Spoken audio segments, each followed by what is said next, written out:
Hi friends, నేనైతే మా అమ్మ వాళ్ళ ఇంటికి వచ్చాను. ఎప్పుడైనా మా నాన్న వచ్చినప్పుడు చేపలు అయితే తీసుకొస్తాడు. కానీ ఈసారి స్పెషల్ ఏంటంటే మా చిలక దగ్గర బావిలోనే పట్టుకొచ్చాడు. ఇక చూడండి, ఒక్కొక్కటి అయితే 3 కేజెస్ 4 కేజెస్ ఉంటుంది. 3 చేపలు చాలా పెద్దగా ఉన్నాయి. అసలు మళ్ళీ ప్రాణంతోనే ఉన్నాయి అవి. ఇక చూడండి, ఒకటి ఇట్లా మా నాన్న గీకుతున్నాడు కదా. ఎప్పుడైనా మా అమ్మ వాళ్ళ ఇంటికి వెళ్తే మా నాన్న మా కోసం ఖచ్చితంగా ఏదో ఒకటి తీసుకొని వస్తాడు. ఇక మా అత్తయ్య వాళ్ళు ఈసారి అయితే ఏంటంటే ఎప్పుడు పట్టుకొద్దామన్నా కూడా వీలు కావట్లేదు. ఈసారి మా అత్తయ్య వాళ్ళు, అక్క వాళ్ళు అందరూ మా చెల్లె వాళ్ళు ఉన్నారు అనేసి ఇక బావిలో నుంచి అయితే పట్టుకొచ్చాడు. చాలా పెద్దగా ఉన్నాయి చూడండి. ఇక మా చెల్లె అయితే వాటిని చూసి ఎంత హ్యాపీగా ఫీల్ అవుతుందో, ఎన్ని ఫొటోస్ తీసుకుందో అసలు మామూలుగా కాదు. ఇక మా అత్తయ్య మా నాన్న అయితే చేపలు కడగడం స్టార్ట్ చేశారు. ఇక ఊర్లలో అయితే కడిగే పద్ధతి ఇగో ఇలాగా చూడండి. ఇగో ఒక కర్ర అంటే చెక్కలాగా ఉంటుంది కదా, దానికి మూలల్లాగా కొట్టి ఇట్లా ఉంటుంది గీకేది. మామూలుగా ఇక్కడైతేనేమో అమ్మేవాళ్ళు ఫాస్ట్గా కట్ చేస్తారు, ఫాస్ట్గా ఉంటుంది కదా. కానీ ఊర్లలో తెస్తే మా నాన్న అయితే చాలా అంటే చాలా నీట్గా కట్ చేస్తాడు, వాటిని నీట్గా చేస్తాడు.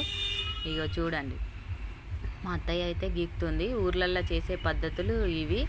చేప కోస్తుంటే జారిపోతుంది అనేసి మా నాన్న ముందుగానే బూడిది ఉంటుంది కదా, బూడిది చేపలకు పట్టించేసి నీట్గా అప్పుడు కోస్తున్నాడు. ఎందుకంటే చేప జారకుండా ఉంటుంది. ఇగో మొత్తం దానికి బూడిది అప్లై చేసి తర్వాత తోకలు ఈకలు కట్ చేస్తే అప్పుడు మంచిగా జారకుండా ఉంటుంది అన్నట్టు. అంత పెద్ద చేప కట్ చేయాలన్నా కూడా చాలా ఇబ్బంది అవుతుంది. మా ఇంట్లోనేమో అంత పెద్ద కత్తిపీట లేదు, ఉన్నవారికే చేస్తున్నాం. మా అత్తయ్యనేమో ఇట్లా పొట్టు గీకుతుంది, మా నాన్నేమో తోకలు ఈకలు అట్లా కట్ చేస్తున్నాడు. చేపలు మాత్రం చాలా నీట్గా మంచిగా చేస్తాడు మా నాన్న అయితే. వెళ్ళినప్పుడల్లా నాకు చాలా బాగా అనిపిస్తుంది. ఇగో చూడండి, ఇగో బాగా నీట్గా మంచిగా చేస్తున్నాడు. తర్వాత అవన్నీ కోసిన తర్వాత మళ్ళీ మనము మంచిగా నీట్గా తోమి కింద బండ మీద తోమి మంచిగా నీట్గా చేసి, ఇగో మా అత్తయ్య కూడా బాగా చేస్తుంది, మా చిన్న అత్తయ్య. ఈసారి అత్తయ్య వాళ్ళు అందరు ఉన్నారు అనేసి మేము ఎక్కువ చేపలు కూడా తీసుకున్నాము. చూడండి, ఇక బావిలో పట్టి తీసుకొచ్చాడు ఒకేసారి అన్నీ. మంచిగా నీట్గా కడిగిన తర్వాత తలకాయలు దాంట్లో ఉన్నాయి కదా మొత్తం అవన్నీ తీసేయాలి. ఇంతకు ముందేమో అమ్మ ఉంటే అమ్మ నాన్న చేసేవాళ్ళు. ఇప్పుడు అమ్మ లేదు కాబట్టి మా అత్తయ్య వాళ్ళు ఉన్నారు కదా. మా అత్తయ్య చూడండి ఎట్లా చేస్తుందో. దాన్ని ఒక చికెన్ మటన్ లాగా చేసేస్తుంది, చేపల్లాగా కాకుండా. ఇగో తలకాయకి ఎక్కువ ఇట్లా రుద్దాలంట. ఇక్కడ ఉన్న వాళ్ళైతే ఏదో కట్ చేసి గబగబా ఇస్తారు, కానీ మనం ఇంటి దగ్గర ఎంత ఫ్రెష్గా మంచిగా నీట్గా నెమ్మదిగా చేసుకుంటాం కదా. ఇగో చాలా నీట్గా చేస్తారు. చేపలు అయితే ఇంకా చాలా నీట్గా కడగాలి. ఇక మా అత్తయ్య అయితే అవన్నీ చేస్తుంది. మా నాన్న మా అత్తయ్య ఇద్దరు కలిసి తలకాయకు ముందు అవన్నీ తీసేస్తారు కదా లోపల ఉన్నవి. ఏమో అవి నాకు కూడా తెలియదు, చూడడం వరకే. మనం అలాంటి పనులలో అసలు ఇన్వాల్వ్ కాము కదా. ఇంకో తర్వాత వాటర్ వేసిన తర్వాత ఉప్పు వేయాలి, గల్లు ఉప్పు వేసి తోమాలి మళ్ళీ. అసలు ఎన్నిసార్లు కడిగారో మా వాళ్ళు అయితే అసలు అగో చూడండి, గల్లు ఉప్పు వేసి మళ్ళీ నీట్గా తోమితే అప్పుడు కానీ మంచిగా నీట్గా అయినాయి చేపలు. ఎందుకంటే బావిలో ఉంటాయి కదా నీళ్ళల్లో.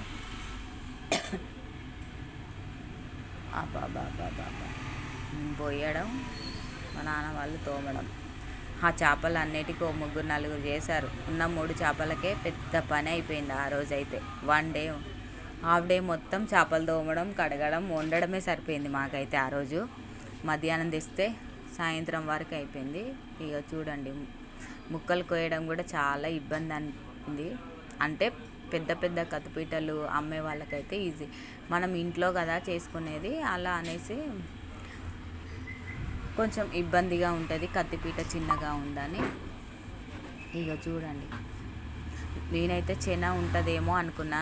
మామూలుగా చెన అంటే నాకు చాలా ఇష్టము, వెళ్తుందేమో అనుకున్నా. కానీ ఈ టైంలో ఉండదంట, సీజన్ కాదు ఇప్పుడు. అలా అనేసే లేదు అన్నాడు మా నాన్న. కొంచెం ఏదో జస్ట్ అలా వెళ్ళిందని మా అత్తయ్య అయితే తీసింది. ఇగో చూడండి, చాలా చాలా అసలు అవి చేపల్లాగా అనిపించట్లే నాకు, అడుగుతుంటే మటన్ ముక్కలాగా అనిపిస్తుంది. అట్లా ఉన్నది. మరి ఊర్లలో అయితే ఇలానే కడుగుతారు, మీకు తెలుసా లేదా నాకు కామెంట్ చేయండి. ఇంకా మా అమ్మ ఉంటేనైతే అసలు ఎట్లా చాలా నీట్గా చాలా ఫాస్ట్గా కడుగుతుంది. అసలు ఇక ప్రతి విషయంలో మాకైతే మా ఇంటికి వెళ్తే మా అమ్మ చాలా మిస్ అవుతున్నాం. మా అమ్మనైతే మామూలుగా కాదు అసలు. ఏమన్నా అంటే ఇక అస్సలు అంటే అసలు ముక్కలు అయితే చాలా పెద్ద పెద్దగానే కట్ చేసినాం, కొన్ని ఫ్రై చేయడానికి కొన్ని కర్రీలోకి అనేసి. ఇక చూడండి ఎంత పెద్దగా ఉందో పీస్ మధ్యలో కట్ చేస్తే. మా అత్తయ్య అయితే దాన్ని మటన్ కోసినట్టే కోస్తుంది చూడండి. మా నాన్నేమో చిన్న చిన్న ముక్కలు కట్ చేస్తుండు, దాంట్లో లోపల ఉన్నది మొత్తం తీసేయాలి కదా, చాలా నీట్గా చేస్తుంది మా అత్తయ్య కూడా. చూడండి ఇక నీళ్ళు పోయడం కడగడం, ఆ ముక్కలన్నీ చాలా ఫ్రెష్గా ఉన్నాయి. అప్పటికప్పుడు పట్టుకొని వచ్చినాం కదా బావిలో, చాలా టేస్ట్ ఉంటాయి, చాలా బాగుంటాయి. ఎందుకనంటే మనం ఇక్కడ బయట తీసుకుంటే అవి ఎప్పుడు పట్టి ఉంటాయో ఏమో తెలియదు కదా, అలా అనేసి. ఇగో మేమైతే కొన్ని ఫ్రై చేసాము, కొన్ని కర్రీ చేసాము.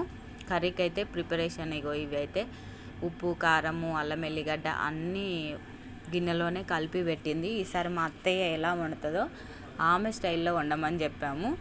కొన్ని ఫ్రైకి కొన్ని ముక్కలకు ఇగో మొత్తం అన్నీ ఉప్పు కారము పసుపు అల్లం ఎల్లిగడ్డ అన్నీ అయితే ముక్కలకే మంచిగా నీట్గా పట్టించి కొంచెం ఆయిల్ వేసి కూడా దాంట్లోనే పోసింది. ఇక కొన్ని అయితే ఫ్రైకి,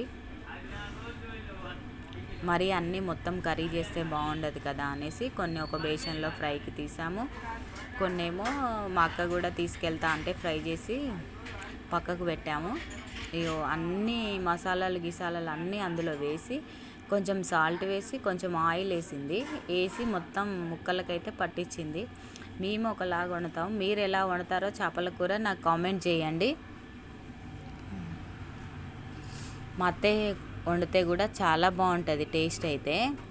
ఇగో చూడండి మొత్తం కలిపి పెట్టింది కదా, కొంచెం స్టవ్ మీద పెట్టాక లైట్గా కొంచెం ఫ్రై చేసి చారు పోస్తుందంట. చింతపండు మేము నానేయడం మర్చిపోయాము అనేసి ఒక స్టీల్ గిన్నెలో వేసి ఒక 2 times మంచిగా నీట్గా కడిగినాక మళ్ళీ స్టవ్ మీద పెట్టి లైట్గా వేడి చేసి పిసుకుతే తొందరగా చింతపండు నానాల్సినంత అవసరం లేదన్నట్టు.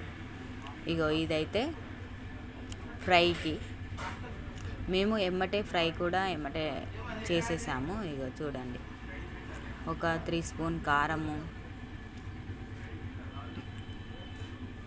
ఫస్ట్ కారం వేసి మంచిగా ముక్కలకు నీట్గా పట్టించి అల్లం ఎల్లిగడ్డ పసుపు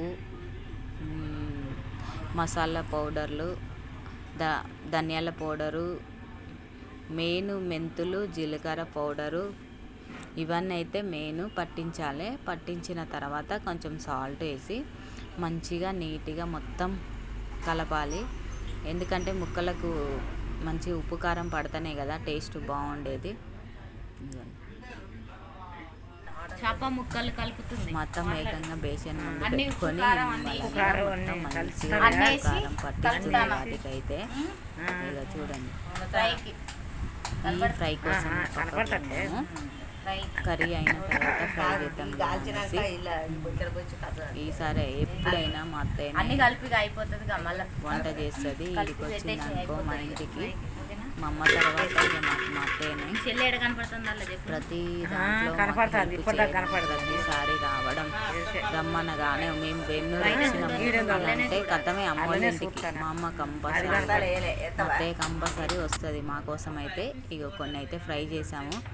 మేము అందరం ఉంటే 10 మందిలో పాము జావదు అంటారు కదా, అలాగనే అందరం ఒక దగ్గర ముచ్చట్లు పెట్టుకుంటూ అది చేసుకుంటూ ఉండేసరికి మాడిపోయింది. ఇక కర్రీ అయితే రెడీ అయింది. చూడండి మాదైతే చేపల కూర రెడీ అయిపోయింది, చాలా బాగుంది. కర్రీ కూడా మంచిగా వచ్చింది. ఇలాంటి మరిన్ని వీడియోస్ కోసం మన ఛానల్ని సబ్స్క్రైబ్ చేసుకోండి.